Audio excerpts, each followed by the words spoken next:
gimana coba? Baru dengar sih Teh. Baru dengar. Ya, jadi kalau misalnya sebelumnya kita kan praktikum tentang pemodelan protein. Jadi gimana caranya kita memodelkan suatu protein itu strukturnya seperti apa kayak gitu. Nah, setelah kita punya model suatu protein, nah selanjutnya itu kita bisa melakukan beberapa analisis lanjutannya. Salah satunya ini adalah docking. Nah, biasanya docking ini dilakukan misalnya untuk mencari suatu obat-obat tertentu yang dia itu cocok nggak sama reseptornya. Nah, reseptor itu biasanya kan suatu protein. Jadi umumnya reseptor yang ada di tubuh itu adalah suatu protein. Nah, jadi di sini protein itu dia sangat penting sehingga kita harus tahu dulu struktur dari protein itu. Nah, kemudian misalnya ada suatu obat, kita punya kandidat suatu obat dari suatu bahan alam misalnya. Nah, dari suatu bahan alam ini kita mau cari tahu apakah si obat ini itu dia punya aktivitas terhadap suatu reseptornya atau enggak, kayak gitu. Salah satu contohnya. Nah, jadi di sini saya coba share dulu teorinya sedikit.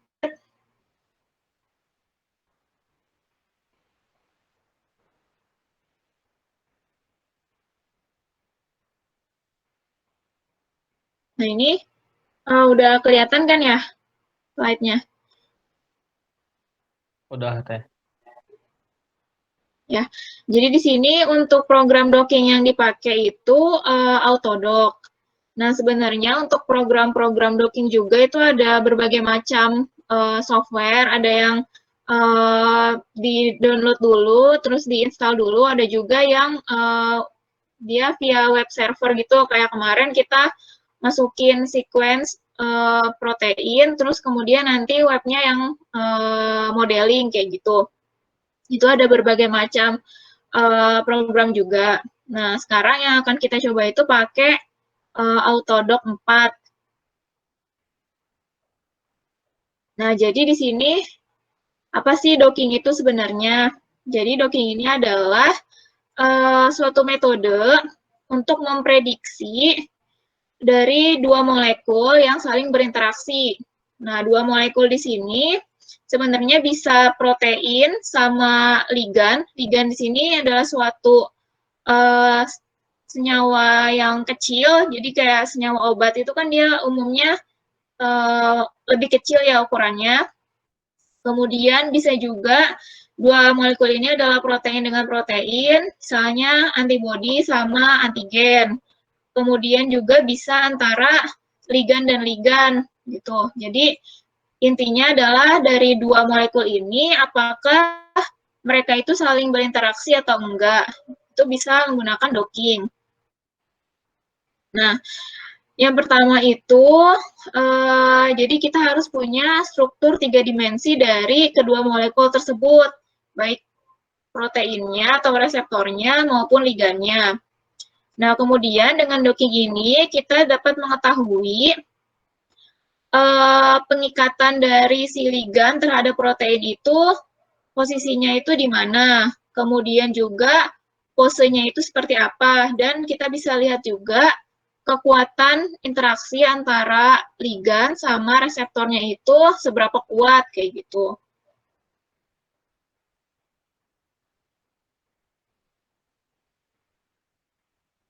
Ya, jadi docking ini adalah prediksi.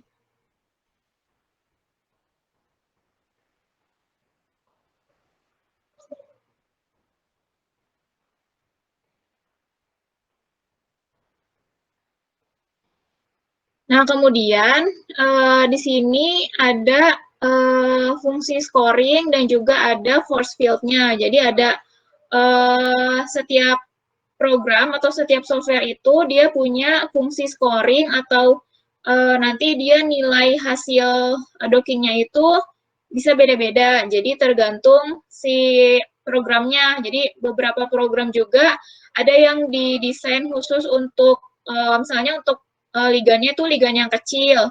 Kemudian ada juga yang programnya itu khusus untuk docking protein kayak gitu. Jadi sebelum kita menggunakan software tertentu, sebaiknya dibaca dulu software itu sebenarnya digunakan untuk apa. Karena beda tujuan, nanti beda juga cara perhitungannya kayak gitu. Nah, kemudian juga untuk metode pencarian itu juga beda-beda untuk setiap software.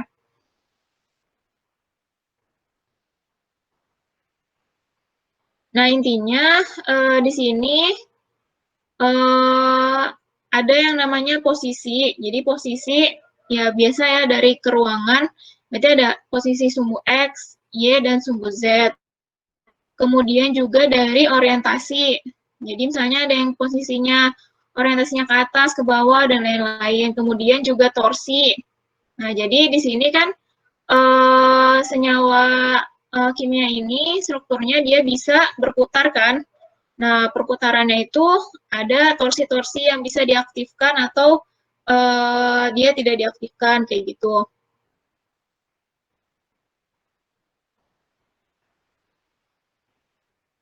Nah, jadi aspek dari docking itu yang pertama ada fungsi scoring-nya, kemudian metode pencariannya,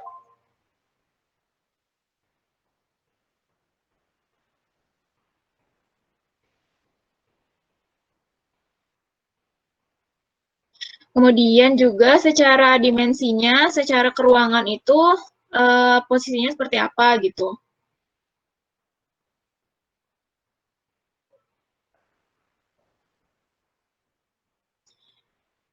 Nah, di sini nanti ketika hasil akhir docking itu, kita akan dapat nilai. Nah, nilai ini adalah nilai interaksi antara ligan sama reseptor, beberapa kekuatan interaksinya.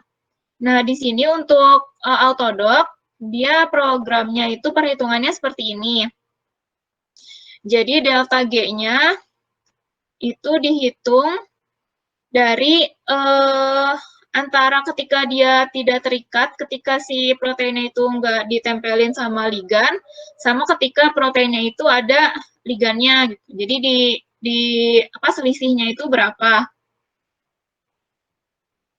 Nah, di sini ada delta G bindingnya itu dari interaksi van der Waals, ini VDW van der Waals, kemudian elektrostatik, kemudian ikatan hidrogen, disolvasi sama torsi.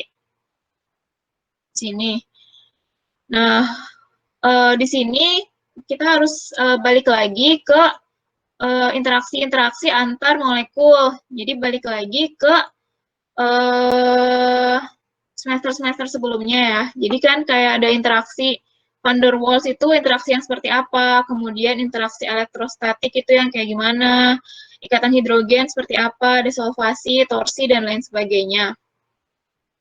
Jadi dengan kita mengetahui interaksi-interaksi yang ada pada suatu molekul, itu akan semakin mempermudah kita untuk melihat berapa kekuatan interaksi antara ligan sama reseptornya.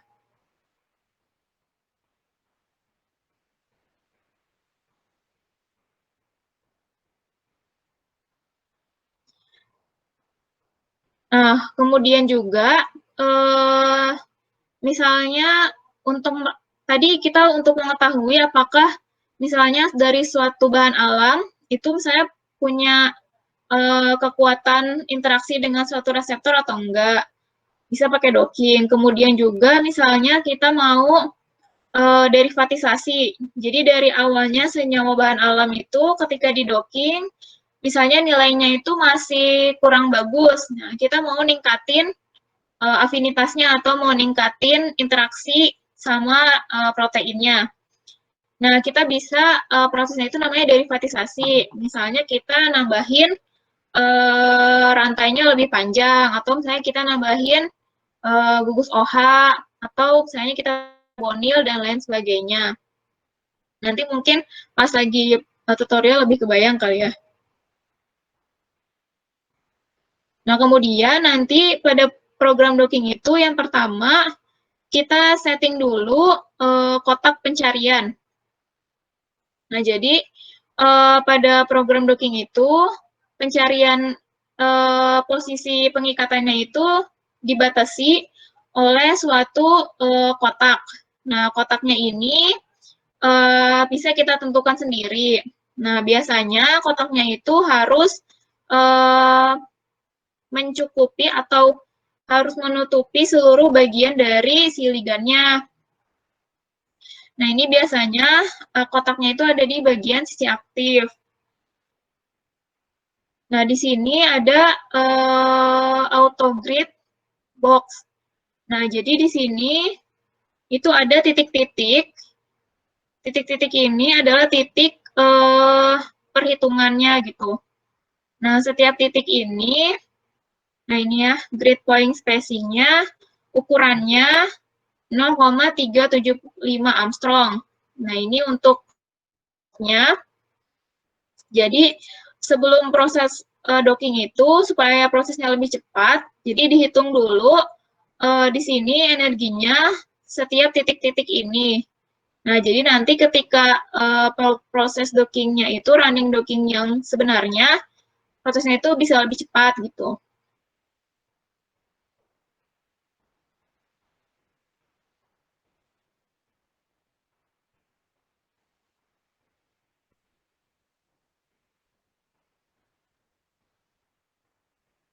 Ya, intinya sih seperti itu ya.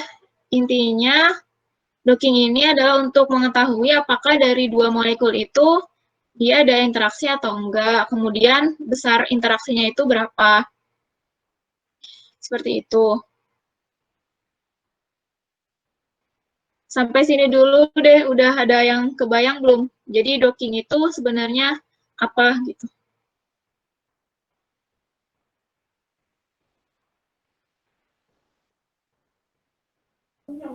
Kebayang tapi masih pusing teh. Ya, jadi ya udah sekarang kita langsung aja ke tutorialnya. Di sini udah ada yang install belum program-programnya? Belum, Teh. Udah, Teh. Ya udah. Ini kan ada yang udah, ada yang belum. Jadi nggak apa-apa sambil diikutin aja. Nanti setelah kuliah ini, sambil diinstal aja program-programnya, sambil dicobain lagi. Nah, jadi untuk modulnya, yang sekarang ini kita akan melakukan docking untuk mencari inhibitornya. Jadi kalau misalnya tadi itu obat juga kan salah satu mekanismenya ada yang sebagai inhibitor juga. Nah, di sini kita mencari inhibitor untuk nama reseptornya itu LF4A. Nah, di sini tujuannya untuk sebagai obat antivirus, kayak gini.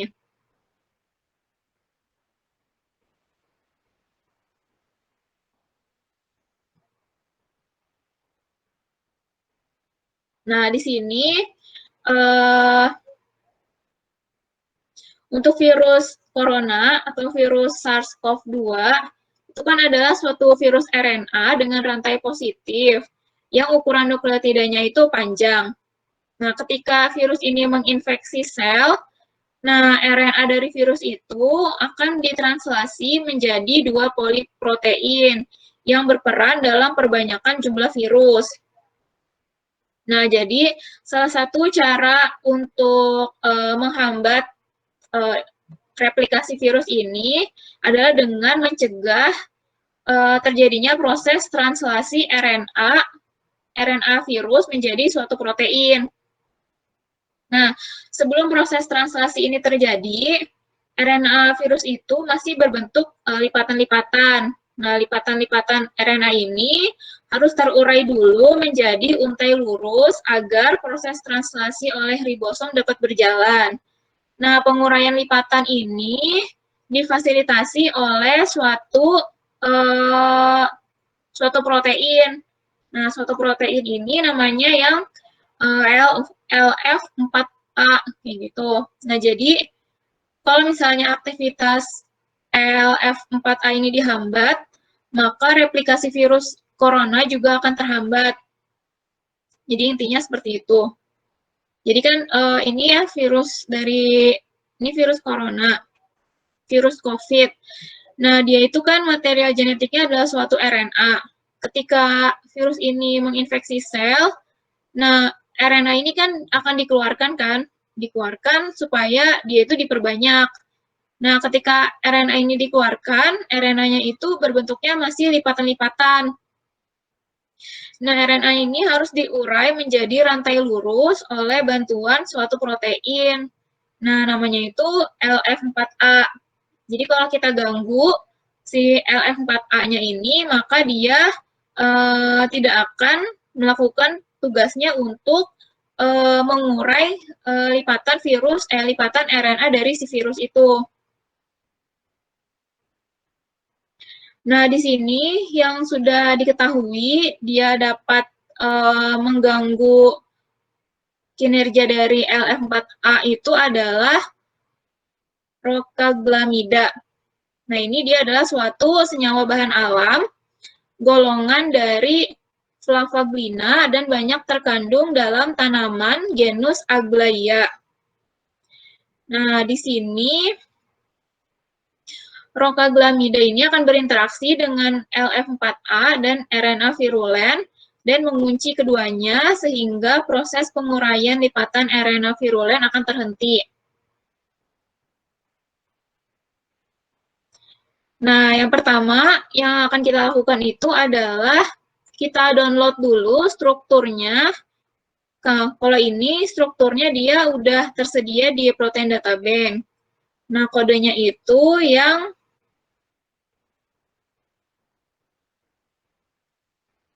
5ZC9. Jadi pertama di-download dulu strukturnya.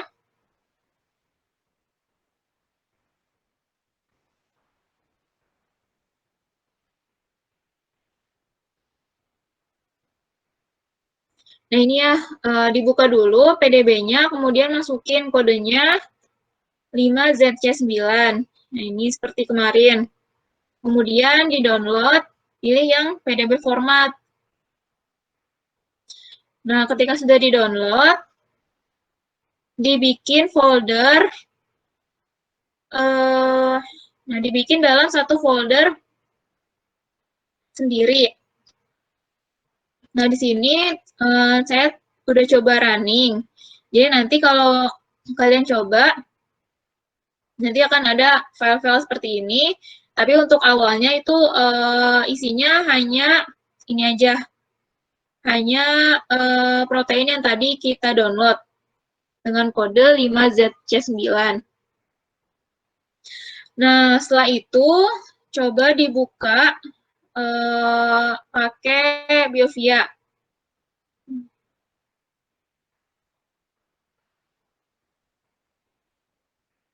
Nah, ini untuk strukturnya dari LF4A. Nah, LF4A ini dia sudah terkompleks dengan suatu RNA dan juga obat yang tadi, yang rokaglamida.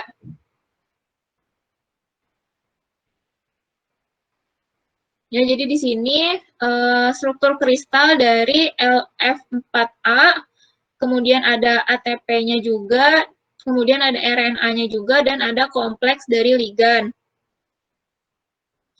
Nah, di sini bisa dilihat organismenya dari Homo sapien, kemudian metodenya pakai X-ray, resolusinya 2 Armstrong.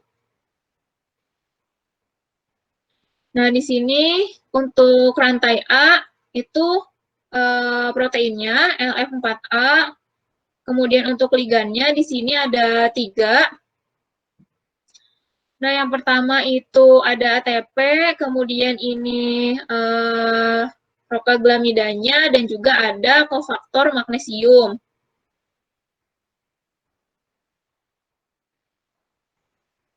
Ya, jadi ini strukturnya. Nah, ini rantai-rantainya yang tadi bisa diklik aja kan. Ini untuk yang rantai A, ini rantai B, ini rantai A yang ligan,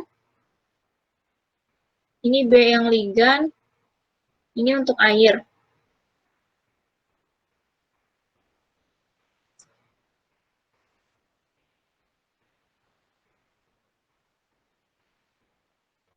Nah, di sini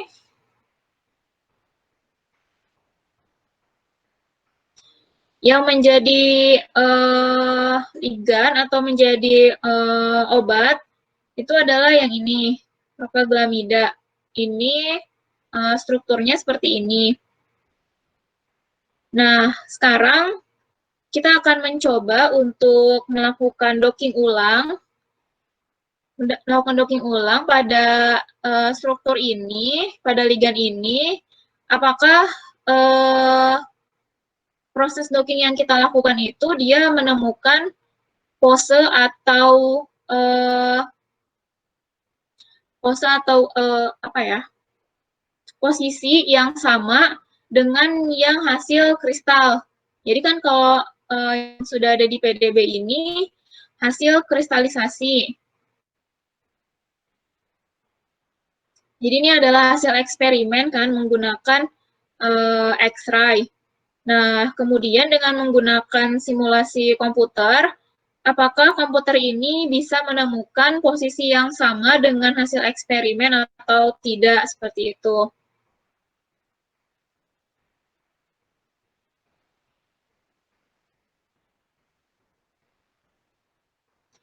Nah, kemudian kalau untuk docking ini, kita butuh file input, beda dengan yang kemarin. Kalau kemarin kita hanya butuh sequence dari protein itu aja, tapi kalau sekarang kita ada beberapa file yang harus disiapkan terlebih dahulu. Nah, file inputnya ini isinya itu file ligan, file reseptor, dan juga parameter dari program yang akan kita jalani. Nah, file konfigurasinya itu berupa file grid parameter atau GPF ekstensinya, dan juga file docking parameter atau DPF. Nah, yang pertama itu, kalau program docking ini, tadi kan ya, ingin mengetahui interaksi antara dua molekul. Apakah kedua molekul itu dia punya interaksi atau enggak. Nah, untuk yang ini dua molekul. Molekul yang pertama itu adalah molekul obat. Kemudian molekul yang satunya itu adalah molekul reseptornya. Nah, untuk ini reseptornya itu adalah suatu LF4A dan juga RNA. Jadi reseptornya itu reseptor kompleks. Nah, kemudian di sini air, tadi kan di strukturnya itu ada air. Nah, air di sini harus dihilangkan terlebih dahulu supaya tidak mengganggu interaksi antara ligan sama reseptornya. Nah, kemudian pertanyaannya, pada keadaan aslinya itu kan sebenarnya ada air. Nah, bagaimana kalau misalnya air itu dihilangkan? Apakah itu merepresentasikan sistem yang sebenarnya atau enggak gitu ya? Karena tadi airnya akan kita hapus. Nah, jadi dalam program-program komputasi ini, untuk pelarut itu ada yang namanya pelarut implisit sama pelarut eksplisit. Nah, jadi dia bisa secara struktural itu dimasukkan, itu berarti menggunakan pelarut eksplisit. Nah, ada juga yang dia itu pelarut implisit, jadi molekul airnya ini tidak terlihat, tapi dimasukkan ke dalam suatu perhitungan. Nah, jadi di dalam perhitungannya itu dimasukkan pengaruh dari air gitu. Jadi misalnya ya pengaruh airnya nilainya berapa, itu dimasukin ke dalam perhitungan. Jadi tetap ada pengaruh air walaupun tadi airnya kita hapus seperti itu.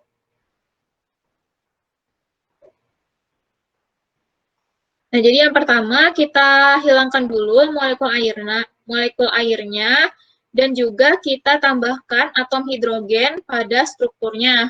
Jadi atom hidrogen ini harus ditambahkan, jadi strukturnya itu harus full ya. Jadi kalau misalnya belum ada hidrogen, jadi harus ditambahkan terlebih dahulu.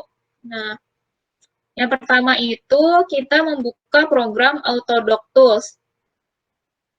Jadi nanti yang harus diinstal itu Saya mau nanya, ya, ini tiap mau ngedocking harus kayak gitu teh. Jadi dibersihin dulu molekul airnya, terus ditambahin atom hidrogen, atau cuma buat ini aja? ya ini untuk semuanya. Untuk semuanya, ya. Ya, jadi ya. Makasih teh. Jadi ini untuk semuanya.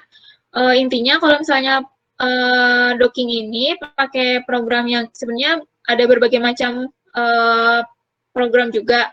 Tapi untuk yang ini airnya itu dihilangkan terlebih dahulu dan juga semuanya itu strukturnya harus lengkap. Jadi hidrogennya itu harus ditambahkan.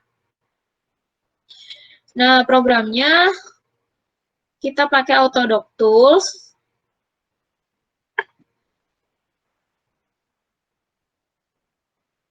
Nanti bisa diinstal sendiri.